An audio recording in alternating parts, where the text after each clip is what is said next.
ನಾಳಿದ್ದು ನನ್ನ ಹುಟ್ಟದ ಹಬ್ಬ ದೊಡ್ಡಮ್ಮ. ನಡೀತಿರೋ ಜಗಳದಿಂದ ಎಲ್ಲರೂ ಮರ್ತೋಗಿದ್ದಾರೆ, ಅಮ್ಮ ಕೂಡ. ಅವಕಾಶ ಕೊಟ್ರಿ ಅಂತ ಇಷ್ಟ ಬಂದಿದ್ದೆಲ್ಲ ಕೇಳಲ್ಲ. ಹಾಗಂತ ಸೇವೆ ಮಾಡಿದ್ದಕ್ಕೆ ನಾನು ಪ್ರತಿಫಲನೂ ಆಶಿಸ್ತಾ ಇಲ್ಲ. ಒಂದು ಚಿಕ್ಕ ಕೋರಿಕೆ ಕೇಳ್ತೀನಿ, ಇಲ್ಲ ಅನ್ಬಾರ್ದು. ಕೇಳು, ನಿನ್ಗೋಸ್ಕರ ಏನೇ ಮಾಡಿದ್ರೂ ಕಡಿಮೆನೇ ಆಗುತ್ತೆ. ನಾಳೆ ಅಕ್ಷಯ ಹುಡ್ದಪ್ಪ. ತಂದೆ ಇಲ್ಲ ಅಂತ, ಕುಟುಂಬ ಇಲ್ಲ ಅಂತ ಅವಳು ಬೇಜಾರು ಮಾಡ್ಕೊಂಡಿದ್ದಾಳೆ. ಅದಕ್ಕೆ ನಿಮ್ಮೆಲ್ಲರ ಸಮ್ಮುಖದಲ್ಲಿ ನಾನು ಅಕ್ಷಯ ಹುಡ್ದಪ್ಪನ ಆಚರಿಸ್ಬೇಕು ಅನ್ಕೋತಾ ಇದ್ದೀನಿ.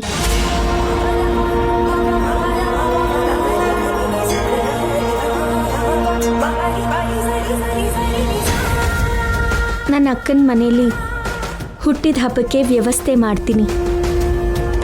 ನೀವೆಲ್ಲರೂ ಬಂದು ಅಕ್ಷಯಕ್ಕೆ ಆಶೀರ್ವಾದ ಮಾಡಿ.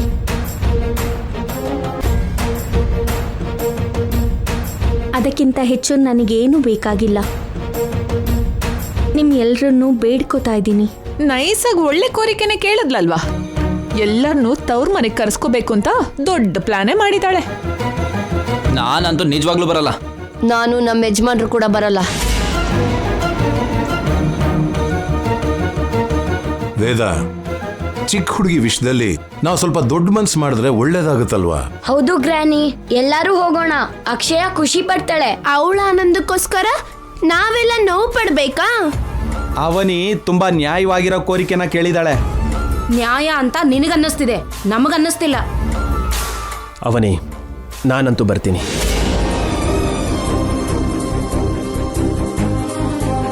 ನನಗೆ ಯಾವ ಥರ ಅಭ್ಯಂತರನೂ ಇಲ್ಲ. ಉಳಿದವ್ರನ್ನೂ ಕೂಡ ಕರ್ಕೊಂಡು ಬರೋ ಪ್ರಯತ್ನನ ನಾನು ಖಂಡಿತ ಮಾಡ್ತೀನಿ.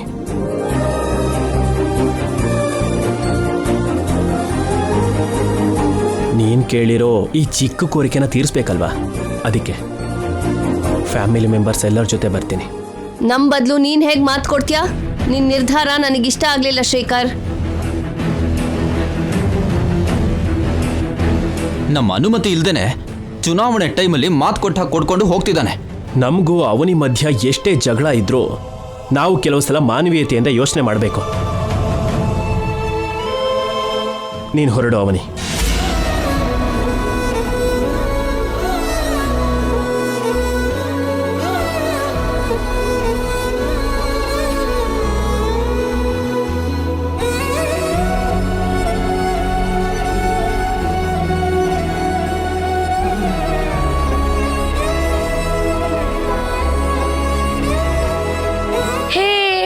ನಾಳೆ ಎಲ್ಲರೂ ಅಕ್ಷಯನ್ ಬರ್ಡೇಗೆ ಹೋಗ್ತಿದೀವಿ.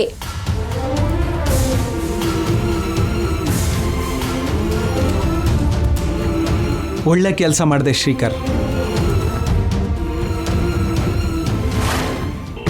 ಅವನಿ ನೆರಳು ಬೀಳ್ಬಾರ್ದು ಅಂತ ಅವನಿನ್ನ ಶ್ರೀಕರಿಂದ ದೂರ ಮಾಡೋಣ ಅಂತಿದ್ರೆ ಎಷ್ಟೋ ಪ್ರಯತ್ನಗಳನ್ನ ಮಾಡ್ತಾ ಇದ್ರೆ ಅವಳು ಮತ್ತೆ ಅವನಿಗೆ ಹತ್ರ ಆಗ್ಬೇಕು ಅಂತ ಪ್ರಯತ್ನ ಮಾಡ್ತಿದ್ದಾಳೆ. ನಾಳೆ ಸುಜಾತ ಮನೇಲಿ ಫಂಕ್ಷನ್ ಇಟ್ಕೊಂಡು ಎಲ್ರಿಗೂ ಬರಕ್ ಹೇಳ್ತಿದ್ದಾಳೆ.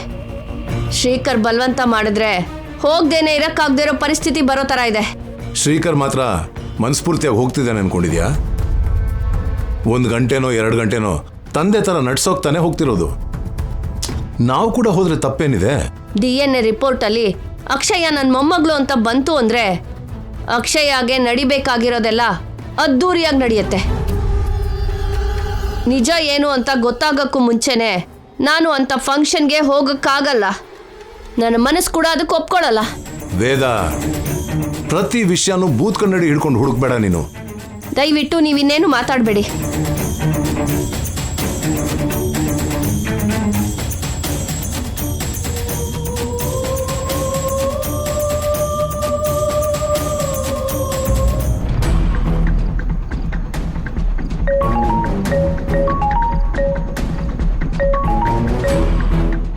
ಹೇಳಿ ವೇದವತಿ ಅವರೇ. ರಿಪೋರ್ಟ್ಸ್ಗೋಸ್ಕರ ಫೋನ್ ಮಾಡಿದೆ ಡಾಕ್ಟರ್. ಎಲ್ಲಿವರೆಗೂ ಬಂತು? ಫೈನಲ್ ಒಪಿನಿಯನ್ಗೋಸ್ಕರ ಮುಂಬೈಯಲ್ಲಿರೋ ನಂಬರ್ 1 ಲ್ಯಾಬ್ಗೆ ಹೋಗಿದೆ. ನಾಳೆಗೆಲ್ಲ ಬಂದ್ಬಿಡುತ್ತೆ. ಬಂದ ತಕ್ಷಣ ನಿಮ್ಮ ಹತ್ರ ಕಳಿಸ್ಕೊಡ್ತೀನಿ. ಓಕೆ ಡಾಕ್ಟರ್, ಕಾಯ್ತಾ ಇರ್ತೀನಿ. ಇಡ್ತೀನಿ. Okay madam. ನಾಳೆಗೆ ಅವನ ಈ ನಾಟಕ ಎಲ್ಲ ಬಯಲಾಗುತ್ತೆ.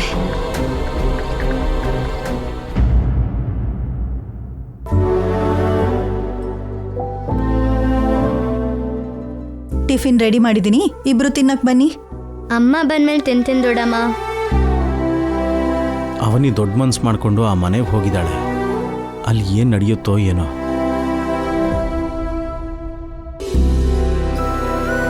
ಅಮ್ಮ,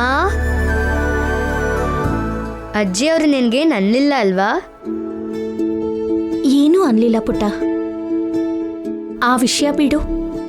ಈಗ ನೀನು ಸಂತೋಷ ಪಡೋ ವಿಷಯ ಹೇಳ್ತೀನಿ ಕೇಳು. ನಾಳೆ ನಿನ್ನ ಹುಟ್ಟಿದ ಹಬ್ಬ ಅಲ್ವಾ? ನಿನ್ನ ಹುಟ್ಟಿದ ಹಬ್ಬನ ನಮ್ಮ ಕುಟುಂಬದವ್ರ ಮಧ್ಯ ಗ್ರ್ಯಾಂಡ್ ಆಗಿ ಮಾಡ್ತೀನಿ. ಕುಟುಂಬ ಸದಸ್ಯರು ಅಂದ್ರೆ ನಾವೇ ಅಲ್ವಾ? ಅಷ್ಟೇ ಅಲ್ವಾ, ಹೆಚ್ಚು ಅಂದರೆ ಹಾಸ್ಟೆಲಿಂದ ನಮ್ಮ ಸೌಮ್ಯ ಬರ್ತಾಳೆ. ಎಕ್ಸಾಮ್ಸ್ ಇದ್ರೆ ಬರಲ್ಲ ಅಂತಾಳೆ.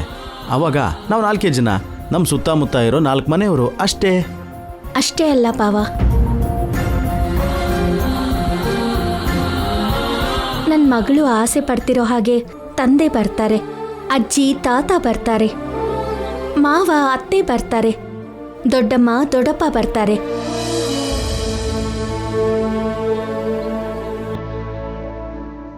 ನಿನ್ನೆ ನೀನು ಮಾತಾಡಿದ್ದೆಲ್ಲ ಕೇಳಿಸ್ಕೊಂಡಮ್ಮ.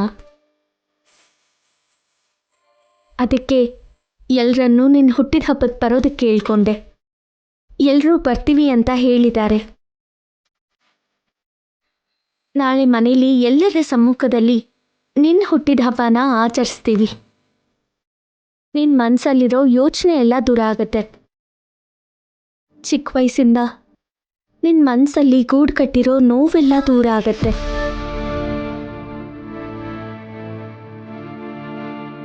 ನಿನ್ನ ಆಸೆನ ನೆರವೇರಿಸೋದು ನನ್ನ ಗುರಿ. ನಿನ್ನ ಕೋರಿಕೆನ ತೀರಿಸೋದೇ ನನ್ನ ಕರ್ತವ್ಯ. ಈ ಅಮ್ಮನಿಗೆ ಪುನರ್ಜನ್ಮನ ಕೊಟ್ಟಿರೋ ಅಂಥ ಮಗಳು ನೀನು. ಅದಕ್ಕೆ ಈ ಜನ್ಮ ನಿನಗೆ ಅಂಕಿತನಮ್ಮ.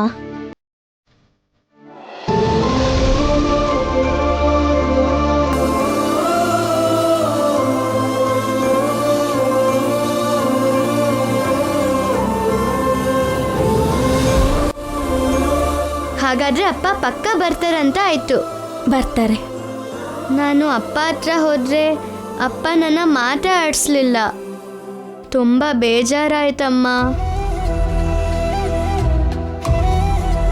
ಗಂಡ್ಮಕ್ಳು ಅಮ್ಮನ ಇಷ್ಟಪಡ್ತಾರೆ, ಹೆಣ್ಮಕ್ಳು ಅಪ್ಪನ ಇಷ್ಟಪಡ್ತಾರೆ. ಮಗಳು ಅಪ್ಪಂಗೆ ಫೇವರ್ ಆಗಿದ್ರೆ ಪ್ರತಿ ತಂದೆನೂ ತುಂಬ ಸಂತೋಷ ಪಡ್ತಾರೆ. ಅಪ್ಪ ಮಾತ್ರ ನನ್ನ ದೂರ ಇಟ್ಟಿದ್ದಕ್ಕೆ ನನಗೆ ತಡ್ಕೊಳಕ್ಕಾಗ್ತಿಲ್ಲ.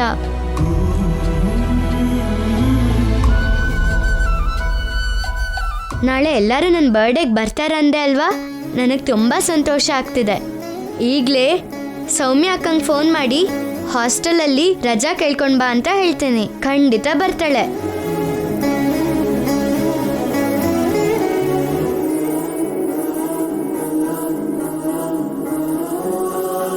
ಅಕ್ಷಯನ ಸಂತೋಷ ಪಡಿಸೋದಕ್ಕೆ ಹೀಗೆ ಹೇಳ್ತಾ ಇದೆಯಾ? ಇಲ್ಲಾಂದ್ರೆ ನಿಜವಾಗ್ಲೂ ಎಲ್ಲರೂ ಇಲ್ಲಿಗೆ ಬರ್ತಾರಾ? ರಾತ್ರಿ ಎಲ್ಲ ನಾನು ಮಾಡಿದ ಸೇವೆಗೆ ಮೆಚ್ಚಿ ನನ್ನ ಭಾವ ನನ್ನ ಹತ್ರ ಏನಾದರೂ ಕೇಳು ಅಂದರು. ಅದಕ್ಕೆ ಎಲ್ಲರನ್ನೂ ಬನ್ನಿ ಅಂತ ಕೇಳ್ಕೊಂಡೆ.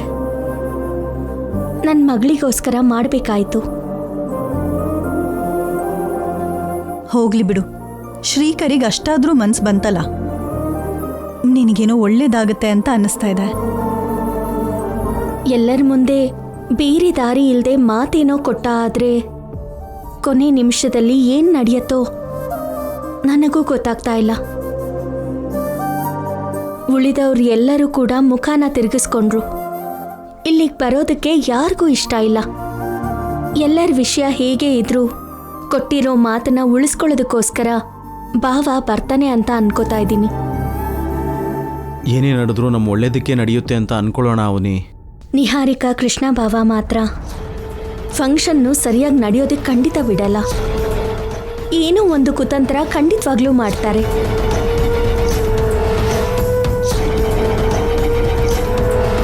ನಾವು ಸಂತೋಷವಾಗಿದ್ರೆ ಅವರು ತಡ್ಕೊಳ್ಳಲ್ಲ. ಅದಕ್ಕೆ ಯಾವುದೋ ಒಂದು ರೀತಿಯಲ್ಲಿ ಫಂಕ್ಷನ್ನ ತಡಿಬೇಕು ಅಂತಾನೆ ನೋಡ್ತಾರೆ. ಗೇಟ್ ಹತ್ರ ಕಾವಲಾಗಿ ನಾನಿರ್ತೀನಿ. ಅವ್ರು ಎಂಥ ಕುತಂತ್ರ ಮಾಡಿದ್ರು ಅವ್ರಿಗೆ ಅಡ್ಡ ಆಗಿ ನಾನು ನಿಲ್ತೀನಿ. ನಾವಂತೂ ಏರ್ಪಾಟ್ನ ಅದ್ದೂರಿಯಾಗಿ ಮಾಡೋಣ. ಎಲ್ಲ ನಾನು ನೋಡ್ಕೋತೀನಿ.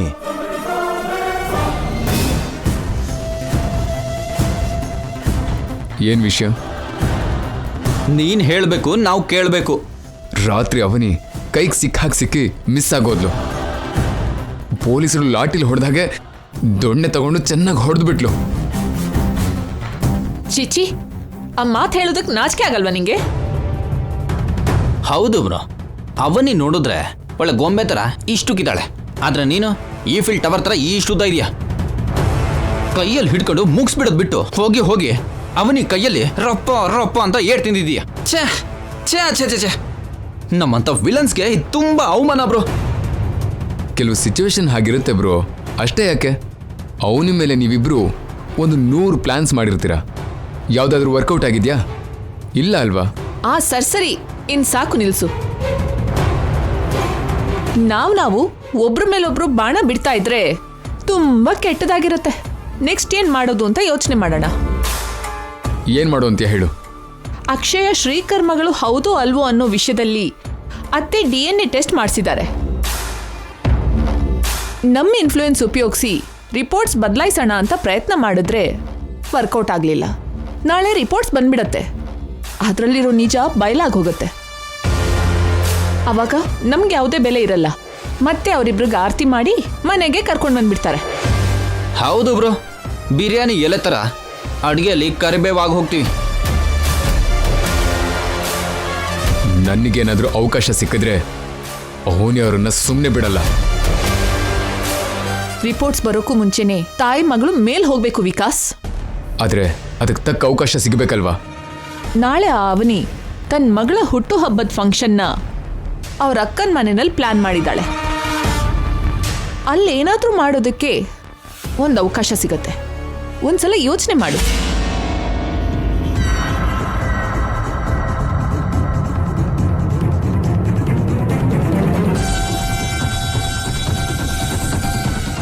Think bro, think.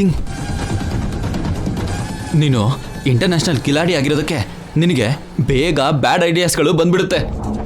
ಎಸ್, ಹಾ ಬಂತಾ? ಯಾ, ಏನದು? ನಾಳೆ ಆ ಬರ್ತ್ಡೇ ಫಂಕ್ಷನ್ ಅಲ್ಲಿ ಅವ್ರು ಸಾಯೋ ಹಾಗೆ ಆ ಮನೆಯಲ್ಲಿ ಬಾಂಬ್ ಬಿಡ್ತೀನಿ. ಐಡಿಯಾ ಹೇಗಿದೆ ಬ್ರೋ? ಸ್ವಲ್ಪ ವೈಲೆನ್ಸ್ ಡೋಸ್ ಜಾಸ್ತಿ ಆದಾಗಿದೆ. ನೀನೇನಂತೀಯ ನಿಹಾರಿಕಾ? ನನಗೋಕೆ ವಿಕಾಸ್. ಬ್ರೋ, ಆ ಫಂಕ್ಷನ್ಗೆ ನಾಳೆ ನಮ್ಮ ಅಪ್ಪ ಅಮ್ಮ ಕೂಡ ಹೋಗೋ ಥರ ಕಾಣ್ತಿದ್ದಾರೆ ಬ್ರೋ. ಆಮೇಲೆ ಅವ್ರ ಪರಿಸ್ಥಿತಿ ಏನು? ಅವರು ಕೂಡ ಸಾಯ್ತಾರೆ. ಅಯ್ಯೋ, ನಮ್ಮಪ್ಪ ನಮ್ಮಮ್ಮ, ಅಯ್ಯೋ. ಸಾಕ್ ನಿಲ್ಸು. ತಂದೆ ತಾಯಿಗೆ ಗುಡಿ ಕಟ್ಸೋಷ್ಟು ಪ್ರೀತಿ ಇರೋ ಮಗನ್ ಹಾಗೆ ಪುರಾಣದಲ್ಲಿರೋ ಶ್ರವಣ ಕುಮಾರನ್ ಹಾಗೆ ಫೀಲ್ ಆಗ್ಬೇಡ. ಚಿಕ್ಕ ವಯಸ್ಸಿಂದ ನಿನಗೆ 25 ವರ್ಷ ಆಗೋವರೆಗೂ ಅವರಿಂದ ದೂರವಾಗೇ ಬೆಳ್ದೆ. ನೀನು ಅಷ್ಟು ಇಮೋಷನಲ್ ಆಗಿ ಫೀಲ್ ಆಗ್ಬೇಕಾಗಿರೋ ಅಗತ್ಯ ಏನೂ ಇಲ್ಲ. ಅನಾವಶ್ಯಕವಾಗಿ ಓವರ್ ಆಕ್ಟಿಂಗ್ ಮಾಡಬೇಡ. ಹಾಗಂತೀಯ? ಹಾಗೆ ಹೋದ್ರೆ ಹೋಗ್ಲಿ, ಪೀಡೆ ತೊಲ್ಗುತ್ತೆ. ಅವರಿಬ್ರು ಗೋಳು ಕಡಿಮೆ ಆಗುತ್ತೆ. ಇಲ್ಲಾಂದ್ರೆ ಯಾವಾಗ್ಲೂ ಅವರು ದಾರಿಯಲ್ಲೇ ನಡೆಯೋಕ್ಕಾಗದೆ ಐ ಆಮ್ ಸಫೋಕೇಟಿಂಗ್, ಯುನೋ. ಕರೆನ್ಸಿಗೋಸ್ಕರ ಎಂಥ ಮಟ್ಟಕ್ಕೆ ಬೇಕಾದರೂ ಇಳಿಯೋಂಥವ್ರು ನಾವು. No emotions. ವಿಕಾಸ್, ನೀನು ಆ ಪ್ಲಾನ್ ಎಕ್ಸಿಕ್ಯೂಟ್ ಮಾಡು. ಓಕೆ, ನೀವು ಮಾತ್ರ ಫಂಕ್ಷನ್ಗೆ ಅಪ್ಪಿ ತಪ್ಪಿನೂ ಹೋಗ್ಬೇಡಿ. ಯಾಕಂದ್ರೆ ಎಲ್ರ ಜೊತೆಗೆ ನೀವು ಸತ್ ಹೋಗ್ತೀರಾ. Okay bye. Bye bye bye. ಬಂಗಾರ, ನಾಳೆ ನಮ್ಮ ಜೀವನದಲ್ಲಿ, ನಮ್ಮ ಜಾತಕದಲ್ಲಿ ಏನೋ ಒಂದು ಅದ್ಭುತ ನಡೆಯೋ ಥರ ಇದೆ. ಎಸ್, ಬಾಂಬ್ ಬ್ಲಾಸ್ಟ್ ಆದ್ರೆ ಅವನಿ ಅವರ ಪೂರ್ತಿ ಚರಿತ್ರೆ ನಾಶ ಆಗೋಗತ್ತೆ. ಅಮ್ಮ, ಅಪ್ಪ, ಎಲ್ಲರೂ ಒಂದ್ಸಲ ಬನ್ನಿ. ಬಾವಾ,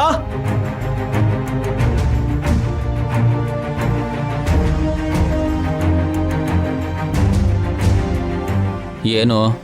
ನಾಳೆ ಅಕ್ಷಯ ಬರ್ತ್ಡೇಗೆ ಎಲ್ಲರೂ ಸುಜಾತ ಅದಕ್ಕೆ ಮನೆಗೆ ಹೋಗೋಣ. ₹1 ಕೊಟ್ರು ನಾವು ಬರಲ್ಲ. ನಿಂತರ ನಮ್ಗೆ ನಾಚಿಕೆ ಇಲ್ಲ ಅಂತ ಅನ್ಕೊಂಡಿದ್ಯಾ? ಅವಳಿಂದ ನಾನು ರಿಸ್ಕಿಂದ ಪಾರಾಗಿದ್ದೀನಿ, ಅದನ್ನಾದ್ರೂ ಕನ್ಸಿಡರ್ ಮಾಡಿ. ನಿನಗೆ ಯಾವುದೇ ರೀತಿ ಅಭ್ಯಂತರ ಇಲ್ಲ ಅಂತಿದ್ಯಲ್ಲ, ನೀನ್ ಬೇಕಾದ್ರೆ ಹೋಗು. ನಮ್ಮನ್ನ ಯಾಕೆ ಬಲವಂತ ಮಾಡ್ತಾ ಇದ್ಯಾ? ನೀನು ಇನ್ನೊಂದ್ಸಲ ಯೋಚನೆ ಮಾಡ್ಬೇದ. ನೀನ್ ಅಮ್ಮನ ಮಾತನ್ನೇ ಬೇಡ ಅಂತಿದೆಯಲ್ಲಪ್ಪ. ಹೆಂಡತಿ ಕೈಯಲ್ಲಿ ಕೀಲ್ಗೊಂಬೆ ಆಗಬಾರ್ದು ಅಂತ ನಾನು ಕೆಲವು ತಿಂಗಳುಗಳ ಹಿಂದೆ ರಿಯಲೈಸ್ ಆಗಿದ್ದೀನಿ ಕಣೆ. ನಿಮ್ಮಪ್ಪ ಈ ನಡುವೆ ಆಗ್ತಿದ್ದಾರೆ. ನೀನ್ ಬಾಯಿ ಮುಚ್ಚು. ಅವನಿ ಟ್ರ್ಯಾಪಿಗೆ ನೀನ್ ಬೀಳ್ಬಹುದೇನೋ, ಆದ್ರೆ ನಾವು ಬೀಳಲ್ಲ. ನೀನು ವಜ್ರ ವೈಡೂರ್ಯ ಕೊಟ್ರು ನಾವು ಬರಲ್ಲ ಅಂದ್ರೆ ಬರಲ್ಲ. ಲೋ, ಆದ್ರೂ ಯಾರಿಗೆ ಹುಟ್ಟಿದಾಳೋ ಗೊತ್ತಿಲ್ದಿರೋಳು ಫಂಕ್ಷನ್ಗೆ ನಾವ್ಯಾಕೋ ಬರಬೇಕು? ಅಣ್ಣ, ಯಾಕೆ ಕಿರ್ಚ್ತೀಯ? ಕೃಷ್ಣ ಹೇಳ್ತಾ ಇರೋದ್ರಲ್ಲಿ ತಪ್ಪೇನಿದೆ? ಆ ಸತ್ಯನ್ನ ಕೂಡ ಖಂಡಿತವಾಗ್ಲೂ ಬರಕ್ ಹೇಳ್ತಾಳೆ. ಅವಾಗ ನಾವ್ ಆ ಮಗಳನ್ನ ನಿಂದು ಅನ್ಕೊಂಡ್ ನೋಡ್ಬೇಕಾ, ಆ ಸತ್ಯನ ಅನ್ಕೊಂಡ್ ನೋಡ್ಬೇಕಾ, ಏನ್ ಅನ್ಕೋಬೇಕು? ತಲೆ ಕೆಟ್ಟವ್ರ ಹಾಗೆ ಮಾತಾಡ್ಬೇಡ ಅಣ್ಣ. ಮತ್ತೊಂದ್ಸಲ ಒದೆ ತಿನ್ಬೇಕಾಗತ್ತೆ. ಲೇ, ಈ ಸಲ ಹೊಡೆದ್ರೆ ಸುಮ್ಮನಿದ್ದೀನ ನಾನು? ಈ Krishna birth and brought up in ಬಸ್ತೆ. ಫ್ಲಾಶ್ ಬ್ಯಾಕಿಗೆ ಹೋದೆ ಅಂದ್ರೆ ಭಯಂಕರವಾಗಿರುತ್ತೆ. ಏನ್ ಅನ್ಕೊಂಡಿದ್ಯಾ? ಫ್ಲ್ಯಾಶ್ ಬ್ಯಾಕಲ್ಲ, ನಿಹಾರಿಕಾ ನೀನು ಮನೆ ಬಿಟ್ಟು ಹೋದ್ರೆ ಈ ಮನೆ ತುಂಬಾ ಪ್ರಶಾಂತವಾಗಿರುತ್ತೆ. ಅದು ಮಾತ್ರ ನಿಜ. ನೀನ್ ಅಮೆರಿಕಾಗ್ ಹೋದ್ರೆ ನಾನ್ ಪ್ರಶಾಂತವಾಗಿರ್ತೀನಿ. ಇದೇ ನಿಜ. ಲೇ, ನೀನು ಎಷ್ಟು ಸಲ ಬೇಕಾದ್ರೂ ಕರಿ. ಯಾರಿಗೆ ಹುಟ್ಟಿದಳೋ ಗೊತ್ತಿಲ್ದಿರೋ ಅಕ್ಷಯನ್ ಹುಟ್ಟು ಹಬ್ಬಕ್ಕೆ ನಾನು, ನನ್ನ ಹೆಂಡತಿ, ನನ್ನ ಮಗಳು ಬರೋ ಮಾತೇ ಇಲ್ಲ. ಇದು ಫಿಕ್ಸ್ ಕಣ. ಏಯ್, ಪದೇ ಪದೇ ಅದೇ ಮಾತಾಡಿದ್ರೆ ಹಲ್ಲು ದುರ್ಸ್ಬಿಡ್ತೀನಿ ನೋಡು. ಯಾಕಪ್ಪ? ರಿಪೋರ್ಟ್ಸ್ ಬರೋವರೆಗೂ ಎಲ್ಲರೂ ಸ್ವಲ್ಪ ಹದ್ದುಬಸ್ತಾಗೆ ಮಾತಾಡದೆ ಇರೋದನ್ನ ಕಲ್ತ್ಕೊಳ್ಳಿ. ಮಿತಿ ಮೀರ್ಬೇಡ ಅಂತ ಹೇಳ್ಬೇಕಾಗಿರೋರ್ಗೆ ಹೇಳಿ. ಎಲ್ಲರ ಮೇಲೂ ಕಿರ್ಚಾಡ್ಬೇಡಿ. ಇಷ್ಟ ಆದವರು ಹೋಗಿ, ಇಷ್ಟ ಇಲ್ದೇ ಇರೋರು ಮನೇಲೇ ಇರಿ ಅಷ್ಟೇ ಹೊರತು ನಾಳೆ ಫಂಕ್ಷನ್ ಬಗ್ಗೆ ಇವತ್ತು ಇಲ್ಲಿ ಯಾರು ಜಗಳ ಆಡಬೇಡಿ. ಯಾರು ಬಂದ್ರು ಬರ್ದೇ ಇದ್ರು ನಾನು ಅವನಿಗೆ ಮಾತು ಕೊಟ್ಟಿರೋದಕ್ಕೆ ನಾನು ಹೋಗ್ತೀನಿ. ಆಮೇಲೆ ಅಕ್ಷಯ್ ವಿಷಯದಲ್ಲಿ ಏನು ನಡಿಬೇಕೋ ಅದು ನಡೆಯುತ್ತೆ. ನಾಳೆ DNA ರಿಪೋರ್ಟ್ಸ್ ಬರುತ್ತೆ. ಆ ವಿಷಯ ನೋಡ್ಕೋಬೇಕು. ನೀನು ಕೂಡ ಹೋಗಬೇಕಾಗಿರೋ ಅಗತ್ಯ ಇಲ್ಲ. ರಿಪೋರ್ಟ್ಸ್ ನಮಗೆ ಫೇವರ್ ಆಗೇ ಬರುತ್ತೆ, ಅದರಲ್ಲಿ ಯಾವುದೇ ಅನುಮಾನನೂ ಇಲ್ಲ. ಅದಕ್ಕೆ ಅಕ್ಷಯ ಸಂತೋಷಕ್ಕೋಸ್ಕರ ನಾನು ಹೋಗ್ತೀನಿ. ನಾಳೆ ಆ ಬರ್ತ್ಡೇ ಫಂಕ್ಷನಲ್ಲಿ ಅವ್ರು ಸಾಯೋ ಹಾಗೆ ಆ ಮನೆಯಲ್ಲಿ ಬಾಂಬ್ ಬಿಡ್ತೀನಿ. ಮಾಮೂಲಿಯಾಗಿದ್ರೆ ಆ ಫಂಕ್ಷನ್ನ ಹಾಳು ಮಾಡೋಕ್ಕಾದ್ರೂ ಹೋಗ್ಬೋದಿತ್ತು. ಆದ್ರೆ ಅಲ್ಲಿ ವಿಕಾಸ್ ಬಾಂಬ್ ಇಡ್ತಾ ಇರೋದಕ್ಕೆ ಹೋಗೋ ಹಾಗಿಲ್ಲ. ಹೋಗ್ಲೇಬಾರ್ದು. ಅಮ್ಮ, ಅವನಿಗೆ ನಿನ್ನ ಮಾತಂದ್ರೆ ಲೆಕ್ಕನೇ ಇಲ್ದಿರೋ ಥರ ಆಗಿ ಹೋಗಿದೆ. ನಾಳೆ ಬರೋ ರಿಪೋರ್ಟೇ ಎಲ್ಲದಕ್ಕೂ ಉತ್ತರ ಹೇಳುತ್ತೆ. ವೇದವತಿ ಅವ್ರು ಮಾಡಿಸ್ತಿರೋ DNA ಟೆಸ್ಟ್ನ ತುಂಬ ಕೇರ್ಫುಲ್ ಆಗಿ ಮಾಡಿಸಿ. ಯಾಕಂದ್ರೆ ಅದನ್ನ ಬೇಸ್ ಮಾಡಿಕೊಂಡು ಆ ಕುಟುಂಬದ ಪರಿಸ್ಥಿತಿಗಳು ಆಧಾರವಾಗಿದೆ. ಅರ್ಥ ಆಯ್ತಾ? Okay sir. ಆ ಲ್ಯಾಬ್ ಟೆಕ್ನಿಷಿಯನ್ಸು ಕೂಡ ಕೇರ್ಫುಲ್ ಆಗಿರೋದಕ್ಕೆ ಹೇಳಿ. ಪಾಸಿಟಿವ್ ಆಗಿ ಬಂದರೆ ಶ್ರೀಕರ್, ಅಕ್ಷಯ, ಅವನಿ ಗಂಡಾಂತರದಿಂದ ಪಾರಾಗ್ತಾರೆ. ಇಡೀ ಫ್ಯಾಮಿಲಿ ಹ್ಯಾಪಿ ಆಗುತ್ತೆ. ಹಾಗಾಗಲಿಲ್ಲ ಅಂದರೆ ಆ ಕುಟುಂಬದಲ್ಲಿ ಯುದ್ಧನೇ ಶುರುವಾಗುತ್ತೆ. ಓಕೆ? Okay doctor.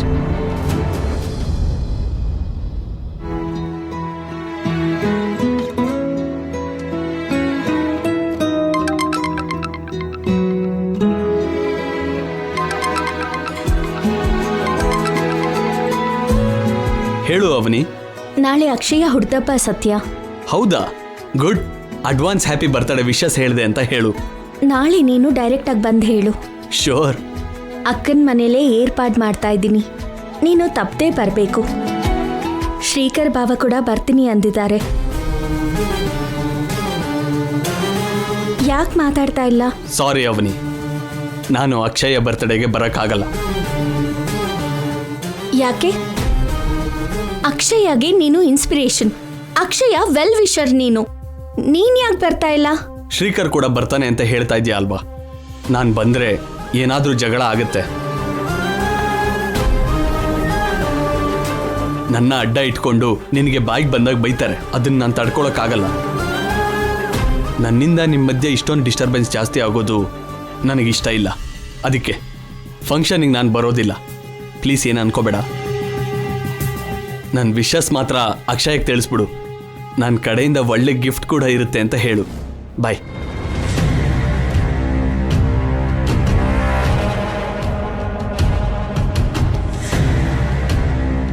ಒಂದ್ ರೀತಿಲಿ ಸತ್ಯ ಯೋಚನೆ ಮಾಡಿದ್ದು ಒಳ್ಳೇದೆ.